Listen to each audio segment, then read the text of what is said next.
Olá, pessoal. Boa tarde. Muito bom, hein? Começar essa última palestra aqui, nosso happy hour vai ser bem interessante.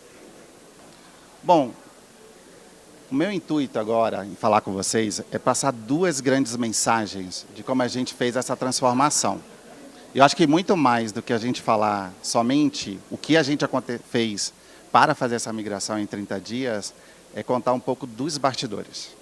Porque eu acho que sair daqui com um pouco dessas dicas e insights do que foi necessário fazer e quais foram os desafios é que vai nos ajudar bastante. Então, trazendo um pouquinho aqui da experiência, eu gosto bastante desse slide, porque ele traz uma alusão muito grande que a gente ouvia, né? Ah, foguete não dá ré. Quantas vezes a gente já ouviu isso? Acho que algumas vezes. E eu trago exatamente esse exemplo aqui, que foi exatamente o momento que eu deixei de trabalhar com projetos tradicionais e comecei a colocar um pouco de agilidade. E a minha primeira experiência com agilidade foi dentro de uma ONG. Bom, explicar um pouco do que é o trabalho de uma ONG é você trabalhar numa empresa privada, que ela não tem ali fins lucrativos, ela realmente vai atender com cunho social, mas ela se comporta como uma empresa de governo. Então, tudo tem que ser uma decisão democrática. A gente costumava brincar que ela não era uma ONG, que era uma empresa de comitê. Tudo é para fazer comitê. Então, qualquer decisão, qualquer implementação, tinha que ser comitê. E ao fazer isso, um dos primeiros projetos era trocar o RP dessa empresa. Só que essa ONG, ela tinha empresas do segundo setor. Ela tinha colégio, ela tinha um hotel na Paulista, ela tinha empresas da saúde. Então, assim, tinha diversos segmentos. O projeto ficou pronto, mas não tinha dinheiro para migrar. A migração do projeto aconteceu 3 anos depois que eu saí. Mas eles usaram exatamente o plano do projeto de migração. E aí eu fui chamado para participar como voluntário. Olha que coisa divertida. E aí você vê a semente da agilidade. Então, ao longo desse tempo, eu fui experienciando outros segmentos, e lá na ONG me ajudou muito, porque eu estava em uma única empresa, falando de saúde, educação, comércio e outras situações. Então, tive uma experiência aqui, acho que a gente falou de DASA aqui, a gente falou de B3, falou de Banco Carrefour, que a gente tem essa conexão muito grande, e agora estou lá no desafio, junto com a Thali, para fazer mais uma transformação. E é isso que a gente quer trazer um pouquinho para vocês. Bom, falando especificamente desse case que a gente fez essa migração em 30 dias. Quando a gente fala da empresa, do contexto, é importante a gente saber. Ela é a maior empresa de saúde da América Latina. Quando a gente olha aí os big numbers, fica muito claro que a gente tem aqui um volume de transação muito grande. Mas onde que foi que aconteceu para chegar nesse momento? Várias aquisições. Então, como DNA da companhia, ela foi adquirindo novas empresas. Quem já trabalhou em empresas que têm esse tipo de perfil sabe muito bem. Quando você compra a empresa, a cultura, ela não vem junto. Não existe. Então, você tem pequenas unidades, cada um com a sua cultura. E a gente aceitou o desafio de fazer o quê? Transformação cultural e digital. Uma pergunta ao mesmo tempo simples e complicada que eu queria fazer para vocês. Gente, quantas prioridades estratégicas mudam de significado antes de chegar no time? Alguém de vocês teria um número? Falar, Ed, número? Não seria mais fácil perguntar sim ou não? A estratégia, ela muda, gente, até chegar no time? Muda. Mas tem caso pior. Tem caso que a estratégia nem chega no time. E é um pouco do que eu quero trazer dessa reflexão, de como a gente consegue vencer esse desafio. Lá na DASA, a gente implementou grandes iniciativas para justamente fazer uma frase que a gente costuma ver: conectar a estratégia com a execução. Qual o desafio? Qual é a estratégia? Dar visibilidade para a estratégia. E aí sim, quando a gente fala de execução, é fazer ele acontecer. A gente passou anos e anos em agilidade, trabalhando em lead time, cycle time, performance e throughput. É focado na execução. A Thali trouxe muito no exemplo dela, olha, a execução é legal, tal, mas e a estratégia? Como é que a gente faz? E eu quero destacar exatamente um pouco como a troca pelo Business Map, ela serviu como algo tangível. E guardem bem essa palavra. Uma transformação, ela pode ser intangível, ela é invisível. Por quê? Executivo quer resultado. Tipo, fica pronto quando? Normalmente ele quer para o mês que vem. A ferramenta, gente, foi aquilo palpável. Como é que conecta a estratégia com a execução? Ah, claro, evidente. Você chama o presidente para sentar junto com a squad e explicar lá para o dev que aquele botão do front-end que ele está colocando ali, cara, vai aumentar o faturamento da companhia em 50%. É isso? Não. Então, a ferramenta, ela foi a parte tangível. Ah, eu tenho um card de iniciativa, eu tenho um card de épico que conecta com a história. Olha que legal. Então, trazer um pouco da ferramenta como o meio de transformação é um pouco desse nosso desafio. Bom, trazendo um pouquinho do que é o desafio dessa parte 1. É muito do que a gente tinha antes para o que a gente tem depois. Estratégias mal comunicadas. Isso normalmente acontece, né? A gente nem sabe, às vezes, qual é a estratégia. Só que a gente tem um desafio gigante, que ela é automatizada em escala. Então, quanto mais time, quanto mais estrutura, cara, se eu tenho uma falha de comunicação na estratégia, isso prejudica. Então, a gente vai ali, ó, com o Business Map, garantir tanto que o mindset e as práticas permeassem todos os níveis da organização. Ah, era para todo mundo ser ágil? É para todo mundo entender o Scrum e o Safe? Não. É para entender que é necessário ter um planejamento, mas ele pode mudar. Mas, antes de mudar, combinou com todo mundo? Porque eu tenho uma sequência de dependências. A gente se comprometeu com um plano, como a gente tem visibilidade. Então, poder transformar isso, derrubar silos, decisões estratégicas aceleradas com clareza, a ferramenta foi o meio para que todo mundo conseguisse ver. Então, o time conseguia ver que a história dele impactava um resultado de negócio. O gerente conseguia ver como estava o trabalho dos times. E a camada executiva também conseguia ver a evolução dos projetos e iniciativas. Bom, mas sendo direto, a gente tinha ali 100 projetos para fazer a migração. Gente, não é fácil uma migração, porque a gente tem apego à ferramenta. A gente usava um termo lá chamado gira-lover. Ah, Ed, por que gira-lover? Porque eles não queriam mudar. Vocês já ouviram isso de outra forma. Ah, quando muda a cor da grama. Né? Então, era um desafio mudar. O ser humano não quer mudar. Mas, Ed, você está mudando de uma ferramenta para uma outra melhor. Não, não quero. Deixa como está. Então, trazer um pouco desse desafio de mudar era, vamos garantir que nenhuma issue type, nenhuma história vai ser perdida. Nenhum anexo, nenhum comentário, nenhum status, nenhuma métrica. Ufa, superamos. Não. Mesmo assim, o medo do desconhecido ainda permeava. Então, a gente teve aqui algumas práticas, que foi sair dessa visão anterior para essa visão do depois. E o que eu quero destacar? Tornar o trabalho visível, conectar cada iniciativa, identificar ruídos e sincronizar os níveis. Ed, essa é a receita? Pode ser que funcione. Qual é a nossa experiência?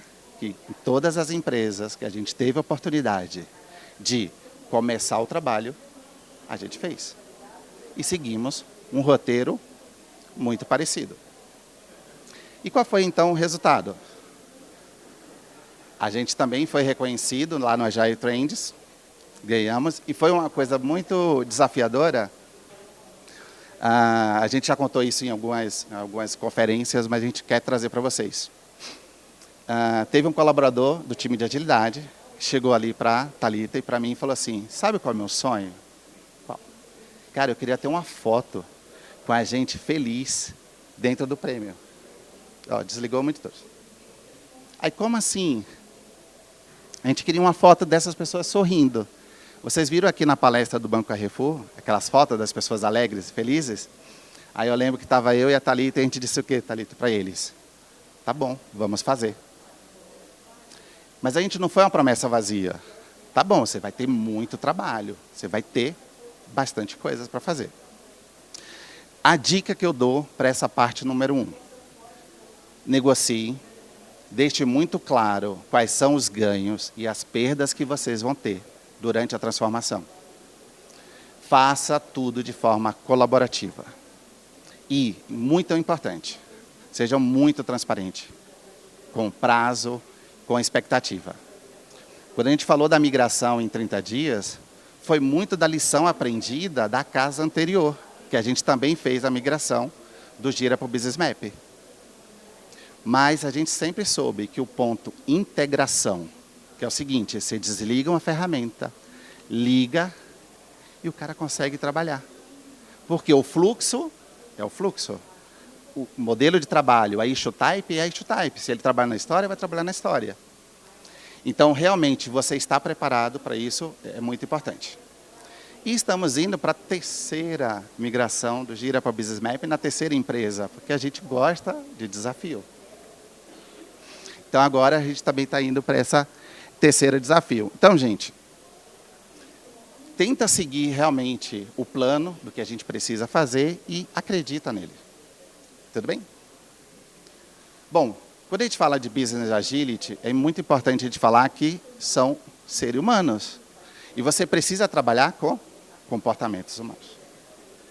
Não é simplesmente top-down, vai fazer a mudança. Não, gente, envolver pessoas motivadas, direcionadas com visão, vão dar o resultado necessário. Tudo bem? E a gente tem aí pequenas grandes dicas do que foi esse projeto, do que foi essa migração aí em 30 dias. Então, tudo tem contexto. Você realmente não economizar muito nos treinamentos, você fazer sinergia entre as áreas, conversar e deixar isso tudo muito, muito claro. Tudo bem? Já na parte 2, eu já quero trazer mais uma vez. Ok, eu tirei a ferramenta, coloquei outra, que ela é bem poderosa, trouxe bastante vantagem. Legal. E como eu conecto a estratégia com a execução? Aí, mais uma vez, usa essa ferramenta como esse meio, tá bom? Ela é o meio, tá, gente? Ela não é a solução. Mas ela é tangível, ela é visual. Então, a gente vai conseguir ter múltiplas visões atendendo todos os níveis. Então, o que a camada executiva quer saber? Cara, do programa estratégico, da visão estratégica, do grande projeto que vai transformar o negócio. Como é que está? Cadê o bloqueio? Quanto entrega? Foi falado aqui, né? Se você demora muito tempo para gerar um relatório para um cliente, significa que você tem uma grande oportunidade dentro da companhia. Governança com a visão ampliada. É importante ter governança. Não dá para cada um trabalhar de um jeito. E nenhum trabalho do time não tem... Vamos imaginar assim, eu tenho 50 squads, cada um está fazendo algo. O quanto ela está contribuindo para a estratégia da companhia? Não sei. Tá bom, traz aqui o PowerPoint, que a gente vai ver a conexão no PowerPoint. Não. A ferramenta consegue trazer para a gente essa visão. Bom, imaginando num cenário hipotético, eu não sei se vocês já viram isso, né? Então, imagina, o presidente diz, precisamos aumentar a eficiência. Legal? O que a diretoria entende? Vamos priorizar os projetos estratégicos. Legal. E a gerência entende o quê? Entregar mais rápido. Vamos lá. E que o time fazer mais com menos. Pegando qualquer exemplo, tá? Quando eu digo que o presidente pediu, vamos aumentar a eficiência, normalmente, time de UX vai pensar assim, caramba, vamos deixar o sistema mais bonito. Porque ele mais bonito, aumenta a eficiência. Não é isso? Já a área de marketing vai fazer o seguinte, vamos fazer uma campanha, vamos seguir a tendência lá, sei lá, 6, 7, vamos pegar a tendência que tem aqui no momento e fazer, não é isso? Só que a tradução do que o presidente fala de aumentar a eficiência, ela é subentendida dentro das áreas, porque cada um escutou o que queria. E está todo mundo feliz, dizendo, nossa, fizemos. E quando é que você descobre? lá na hora de apurar o resultado. E aí pode ser tarde demais. Então, se você tem essa estratégia de maneira top-down, desafios que a gente tem: desperdício de recursos, retrabalho crônico, excesso de projetos em paralelo, o famoso WIP. Você tem conflito entre as áreas, não tem dinheiro para todo mundo. E agora? Baixa previsibilidade e a falsa sensação de produtividade. Isso em forma de cadeia. Bom, o Flight Levels traz muito essa situação. Quando você olha, eu tenho a camada estratégica, a camada de coordenação, de execução. Essa é a teoria. E na prática? Você vai, faz esse desenho. Gente, é lindo esse desenho. Eu pego a iniciativa, conecto nas apps, conecto na feature, conecto na história. Correto?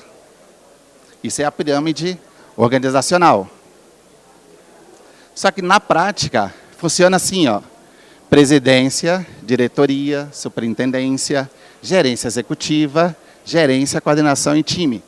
Cada um querendo ver um pedaço da informação. E como é que a gente faz, então, na ferramenta? Você pode criar visões que traz essa conexão de completude. Esse ciclo de reuniões é para garantir que a comunicação saiu da estratégia e veio ali para o time. Então, eu saio aqui, ó, da estratégia para os meus planejamentos trimestrais e eu tenho lá as reuniões do time. Cara, eu estou garantindo, é claro que eu estou garantindo, né, a estratégia. Eu tenho as cerimônias, desço no nível estratégico para o tático operacional e não é assim que acontece. Então, quando a gente fala que não é só a falta de comunicação, é quando ela não é alinhada. Então, esse é um dos grandes desafios. Não há nada tão inútil quanto fazer de maneira eficiente o que não deveria ser feito. Bom, a dica que eu quero dizer é o seguinte: não joga tudo fora, nossa, nada presta. Não, gente, é você mudar a perspectiva das coisas. Então, esse resultado, esse projeto, trouxe para a gente eficiência. Mas aqui eu ainda estou falando de eficiência, olhando dentro de um nível dos times. Você aumenta o cycle time, você diminui o cycle time, aumenta o throughput, você melhora a assertividade do plano. Isso ainda é no time. Mas se ela está conectada a uma iniciativa, realmente, é claro que isso, ao final do dia, vai ter impacto. Agora, se eu tenho só volume de trabalho do time e o que o time está fazendo não conecta nada com a estratégia, cara, não adianta. Então, é você entender o seguinte: o time vai trabalhar no fluxo do time. No tático, no gerencial, a gente garante que o esforço do time vai ser naquilo que gera valor.